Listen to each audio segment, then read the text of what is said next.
इस रास्ते में अक्सर पता है बहुत ही ज़्यादा एक्सीडेंट होता है। हमारे गांव में किसी को स्ट्रेस हो जाए, एंजाइटी हो जाए या कोई प्रॉब्लम आ जाए, डिप्रेशन में चला जाए, उसको शाम को इधर घूमना ही है, फिक्स है। तो देखो दोस्तों, आपको बताना चाहूँगा गांव से निकलने का एक शॉर्टकट रास्ता है।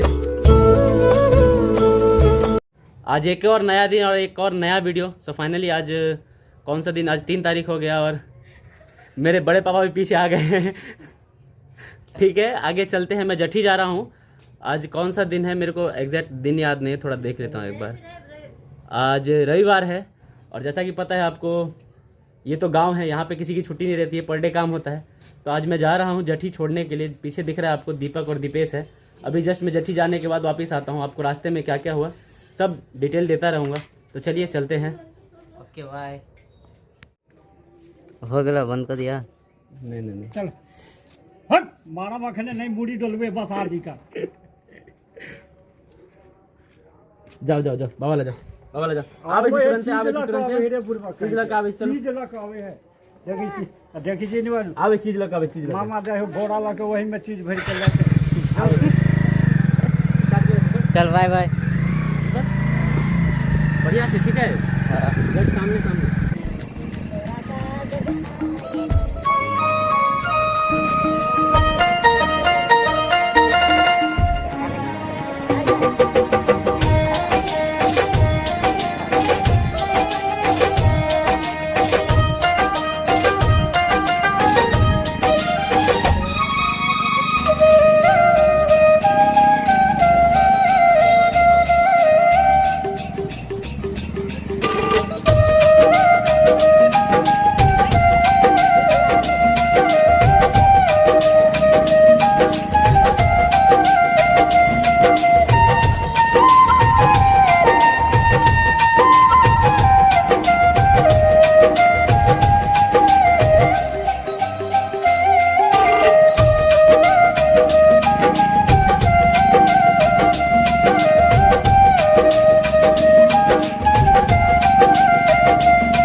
जैसा कि आप सभी को पता है, बिहार का ये इंटरनेशनल हाईवे है। दिख रहा है आपको कैसा रास्ता है। और ये सब कुछ नहीं, ये हम लोगों की कमी की वजह से है। दरअसल समाज में लोग रहने वाले ऐसा करते हैं।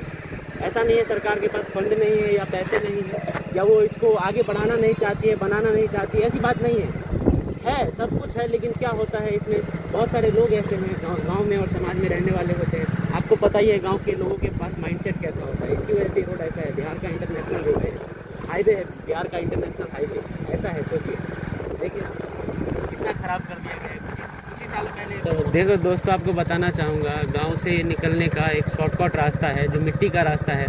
बगल में आपको देखो खेत दिखाई दे रहे होंगे जहाँ पे गेहूँ और चावल उपजाए जाते हैं। अभी फ़िलहाल ये चावल है क्योंकि बारिश का मौसम था, इसकी वजह से सब चावल पकने वाले हैं। और आपको बता दूँ, छठ पूजा जो आएगा उसके बाद ये कटना शुरू हो जाएंगे। कुछ ही दिनों बाद सारे खेत खाली हो जाएंगे, जिसमें बच्चे क्या करते हैं फिर क्रिकेट खेलते हैं, उसमें पिच बनाते हैं, यानी कि फील्ड बना के उसको क्रिकेट में तब्दील करके मैच खेलते हैं लोग। आपको रास्ता दिख रहा होगा कैसा है। ये सब गांव में ही देखने को मिलता है, शहरों में आपको शायद ही मिले देखने को। इसलिए मैंने इस वीडियो के माध्यम से सोचा कि आपको ये दिखा दूँ कैसा है ये रास्ता, कैसा है, हम लोग कैसे सर्वाइव करते हैं, गाँव में लोग कैसे रहते हैं। जैसा कि आप सभी को पता है, शहर में जो लोग रहते हैं इतना सारा काम रहता है, इतनी सारी प्रॉब्लम्स रहती हैं, तो उनको घूमने के लिए कुछ ऐसी खास जगह नहीं होती है। वो ज़्यादातर पार्क चूज़ करते हैं या फिर अपना घर या अपना बेडरूम चूज़ करते हैं। इसलिए वो स्ट्रेस अगर हो, कुछ माइंड में प्रॉब्लम हो, तो वो इन सब चीज़ों का मज़ा नहीं ले पाते। लेकिन गांव में क्या है ना, हमारे गांव में किसी को स्ट्रेस हो जाए, एंजाइटी हो जाए या कोई भी प्रॉब्लम आ जाए, डिप्रेशन में चला जाए, उसको शाम को इधर घूमना ही है, फिक्स है। शाम को ये हरियाली, ये नेचर से कनेक्ट होकर घूम के जो मज़ा आता है ना, वो जो गांव में रहता है उसको ही फील आता होगा, उसको ही पता होगा। अगर आप गांव से बाहर शहर अभी चले गए हैं तो आपको शायद ये अनुभव होगा, लेकिन जो कभी नहीं आया है उनके लिए थोड़ा ये नया है। एक बार आके ज़रूर एक बार चेक कीजिए ऐसी ऐसी जगहों पे। बाय द वे कुछ तो खास नहीं है, लेकिन नेचर से जो कनेक्ट होने का एक मज़ा है ना, वो एक अलग है। चलिए आगे दिखाता हूँ। और भी आपको दिख रहा है रोड कैसा है, इस पर घास जन्मे हुए हैं, और ये जो बार बार बाइक आती है, गाड़ियाँ आती है, उसकी वजह से ये रास्ता बन चुका है, जिससे जाने में इंसान को परेशानियाँ नहीं होती है।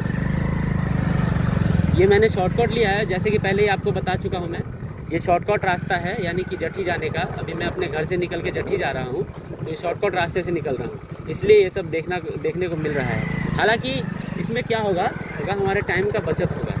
अगर हम लॉन्ग कट से जाएंगे तो वो मेन रोड से जाएंगे तो जाने के लिए दिक्कत नहीं है, लेकिन इससे हमारा टाइम वेस्ट होने से बचेगा। थोड़ा जल्दी पहुँच जाएंगे और कोई सेफली जाएंगे, ना कोई गाड़ी ना कुछ भी चल रहा है इस रोड पे, आराम से सिंगल हम ही जा रहे हैं मजे से।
आपको बता दूं, ये जो रास्ता मैं जा रहा हूँ अभी फ़िलहाल, ये जो पीछे दिख रहा है आपको ब्लैक सा, ये रास्ता जाता है सीधे ये धफर टोल आगे है, वो धफर टोल में पहुँचता है ये रास्ता।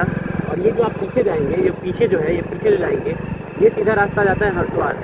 हरसवार से झिटकी होते हुए या हरसवार से डायरेक्ट आप बासोपट्टी भी जा सकते हैं, डायरेक्ट ये रास्ता जाता है। अगर आप इस रास्ते से आए तो ये शॉर्टकट ले सकते हैं, आपको बहुत ही फ़ायदा होगा, क्योंकि टाइम का बचत होगा। वरना आप हिसार जाएंगे, हिसार से घूम कर जाना पड़ेगा। ये शॉर्टकट है जिससे आप बासोपट्टी या फिर आगे जा सकते हैं, हरसवार, सुखवासी, कुदरकट्टा, किधर भी जा सकते हैं। हालांकि ये रास्ता उतना भी ख़राब नहीं है, बट ठीक है, गांव घर के हिसाब से तो अच्छा है। क्योंकि हमारे समाज में क्या होता है ना कि लोग जो गाड़ी चलाते हैं ना, उनके पास ये माइंडसेट नहीं होता, तरीका नहीं होता चलाने का। प्रॉब्लम ये है कि चलाते सभी लोग हैं, लेकिन इस बात को ध्यान में लेके नहीं चलाते कौन सा लेफ्ट है कौन सा राइट है। और यहाँ पे कोई ट्रैफिक रूल्स भी नहीं है ना, बात ये है ना, इनकम ही नहीं है तो ट्रैफिक रूल्स भी इधर बना के भी कोई फ़ायदा नहीं है। उनके ऊपर जब इन्वेस्ट करेंगे उसके लिए जगह भी रहना चाहिए। और दूसरी बात ये है कि हमारा जो इधर का अर्थव्यवस्था है उसमें इनकम होना चाहिए, सरकार को इनकम चाहिए। यहाँ पे कोई ना फैक्ट्री है ना कुछ भी ऐसा है, तो लोगों को ज़्यादातर काम करने के लिए कहीं जाना नहीं पड़ता है, तो क्या ट्रैफिक रूल्स का फॉलो करेंगे। और जो गांव घर में बचपन से गाड़ी चलाना सीखा है वो तो बिल्कुल का फॉलो नहीं करता है। नॉर्मली जब मन हुआ, जिधर मन हुआ उधर घुसा दिए, चलते चला गया। अक्सर मैं ये बता रहा हूँ रियली, ये जो रास्ता दिख रहा है आपको आगे, और मैं अभी जस्ट हाईवे पकड़ने वाला हूँ, उमगांव और बेनीपट्टी का हाईवे है जो सीधा उमगांव और बेनीपट्टी जाता है। इस रास्ते में अक्सर पता है बहुत ही ज़्यादा एक्सीडेंट होता है। इन सब चीज़ों की वजह से ये होता है क्योंकि गांव घर में लोगों को चलाना आता है गाड़ी, लेकिन किस तरह से चलाना है ये नहीं पता होता है। ट्रैफिक रूल्स के बारे में पता नहीं होता है, और भी चीज़ें बहुत सारी। ये शहर तो है नहीं, इसकी वजह से बहुत सारा एक्सीडेंट होने का चांसेस रहता है। यही कुछ दिन पहले भी एक्सीडेंट हो चुका था, 3 आदमी अचानक से मर गए थे, जो साहरघाट बेनीपट्टी वाले रास्ते में जो आगे हुआ था, बैरियर लगा हुआ था, उसकी वजह से। इसमें उसकी गलती नहीं थी, उसकी भी गलती थी, बट सरकार की भी थोड़ी बहुत गलती। जिसने बैरियर लगाया था वहाँ पे उसको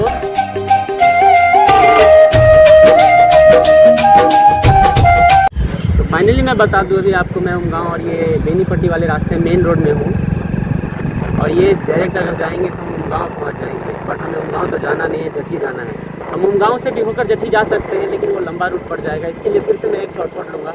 आपको अगर पता है तो आप ले सकते हैं, अगर नहीं पता है तो मैं जा रहा हूँ इस रास्ते से देखकर आप अगली बार जाने का मन हो तो शॉर्टकट लेके जा सकते हैं। और जो पीछे रास्ता, जो पीछे से मैं छोड़ते हुए जा रहा हूँ, पीछे जो रास्ता जा रहा है वो डायरेक्ट बेनीपट्टी जाएगा। अभी आपको बता रहा था मैं कि ये जो बेनीपट्टी रास्ते से जाते हुए जो एक्सीडेंट हुआ था, तीन लोगों की जो मृत्यु हुई थी, 3 लोग जो मर गए थे एक्सीडेंट की वजह से, वो बैरियर लगने की वजह से हुआ था। वहाँ पे एक पुल है ना, वो क्रैक हो गया था, यानी कि पुल चलने लायक नहीं था, वो क्रैक था। बट प्रॉब्लम क्या थी ना, वो पुल तो चलने लायक नहीं था, ये सभी को नहीं पता है ये बात, ठीक है। तो वो लोग रास्ते में जा रहे थे, शायद पिया भी था उन्होंने। इसकी वजह एक्सीडेंट होने का मेन मकसद यही था कि बैरियर लगने के बाद वहाँ पे कोई इंडिकेटर नहीं था और उनकी गाड़ी शायद स्पीड में थी। बट इस बात को ध्यान में रखते हुए हमें समाज के लोगों को और कई लोगों को इस बात पे ध्यान देना चाहिए कि जो बैरियर लगाया गया है वहाँ पे कोई ना कोई इंडिकेटर होना आवश्यक है। अगर इंडिकेटर नहीं है तो नाइट में इंसान देख नहीं पाएगा यहाँ पे रास्ता बंद है, खुला है या फिर कोई इशू चल रहा है।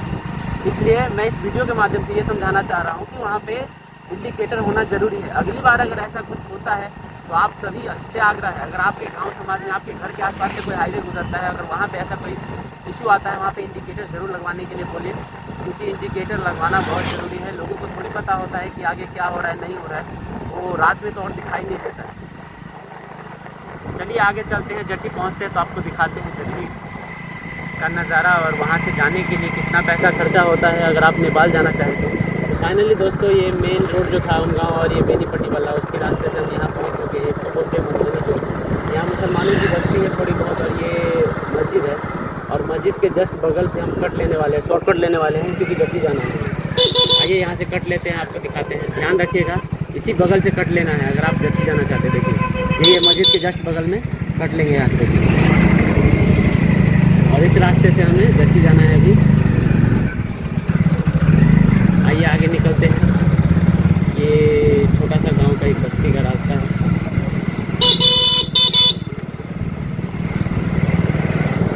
अभी भी गांव में देख रहे हैं बांसों के गेट अभी भी है और बांस का घर अभी भी है, अल्बेस्टर का घर है। टाइम लगेगा अभी 5 साल 10 साल और उसके बाद ये डेवलप होगा। वैसे फ़िलहाल जितने भी लोग हैं शहर से कमा के अपनी अर्थव्यवस्था को सुचारू रूप से सही कर रहे हैं, जिसकी वजह से हमारा बिहार भी थोड़ा बहुत बदल रहा है पहले से। पहले तो ऐसा भी नहीं था, धीरे धीरे बहुत बदला है। क्योंकि जैसे जैसे इंसान शिक्षित होंगे, बच्चे पढ़ते लिखते रहेंगे, वैसे वैसे घर का जो भी सिस्टम है, घर की जो अनशिक्षा है, जिसके पास शिक्षा की कमी है, उन लोगों के विचार बदलेंगे।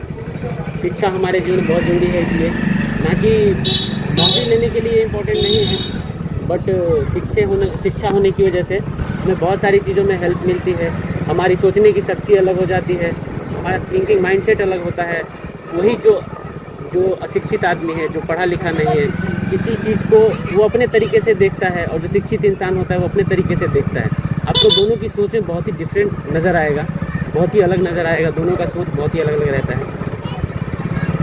देखिए गांव में लोग जीने के लिए अपना छोटा छोटा दुकान खोलते हैं, वही दुकान से समझिए घर का खर्चा चल जाता है। शहर नहीं है जो महीने का 10,000 या 15,000 खर्चा होता है, यहाँ पे 5,000 6,000 में मिनिमम घर का खर्चा निकाल लेते हैं। क्योंकि अनाज तो हमारा खेतों से ही आ जाता है, अनाज तो आ जाता है खेतों से ही। बस वो जो अलग से अनाज को घर में मसाला डाल के बनाने के लिए जो खर्चा होता है वो, और कुछ खुद के ऊपर इन्वेस्ट करते हैं लोग, जैसे कि कपड़ा लेने के अपने त्योहारों के, उन सब चीज़ों का थोड़ा ध्यान रखते हुए खर्चा करना पड़ता है। आइए और सब चीज़ों से मैं रूबरू कराता रहूँगा। फिलहाल गांव में तो ये सब दिखाना ज़रूरी है, शहरों में ये सब देखने को नहीं मिलेगा। तो फाइनली देखिए इस रास्ते से यहाँ तक तो आ चुके हैं। अब यहाँ से हमें मोड़ लेना पड़ेगा। देखिए यहाँ से हमें मोड़ लेना है। ये मोड़ लेने के बाद जस्ट हाईवे पकड़ेंगे, आगे एक हाईवे मिलेगा जो डायरेक्ट उधर से बासुपट्टी जाता है, और ये डायरेक्ट इधर जाएंगे तो आप ये सीधा जाएगा वो सार घाट होते हुए, सार घाट से आगे जा सकते हैं। तो फाइनली देखिए हाईवे के पास पहुंच चुके हैं। ये मेन हाईवे है उमगांव। इधर जाएंगे, इधर की तरफ जाएंगे तो हम सार घाट होते हुए निकलेंगे यहाँ से। अभी इधर से हमें जट्टी जाना है, तो आगे लेके फिर से हम कट लेना पड़ेगा। हमें जट्टी जाना है ना, इसमें कट लेना पड़ेगा। और ये डायरेक्ट अगर रास्ता जाएंगे तो हम सार घाट की तरफ चले जाएंगे। चलिए हाईवे का आपको मज़ा दिलाता हूँ आगे। फाइनली देखिए यहाँ से हमें मोड़ लेना पड़ेगा, जिसमें हमें जट्टी जाना है। इधर नहीं जाएंगे हम, थोड़ा हाथ का इशारा देखिए, हम यहाँ से मोड़ ले लेते हैं, क्योंकि जट्टी जाना है। यहाँ से देखिए ये मोड़ लिया, और ये जट्टी जाने का रास्ता, और ये रास्ता बहुत ही ख़राब है। देखिए आप आगे आगे क्या क्या है। ये रास्ता बहुत ही ख़राब है, पहले से भी अभी तक ठीक नहीं किया गया इसको। और जब बारिश का मौसम होता है तो बारिश के मौसम में और भी ज़्यादा प्रॉब्लम होता है इसमें जाने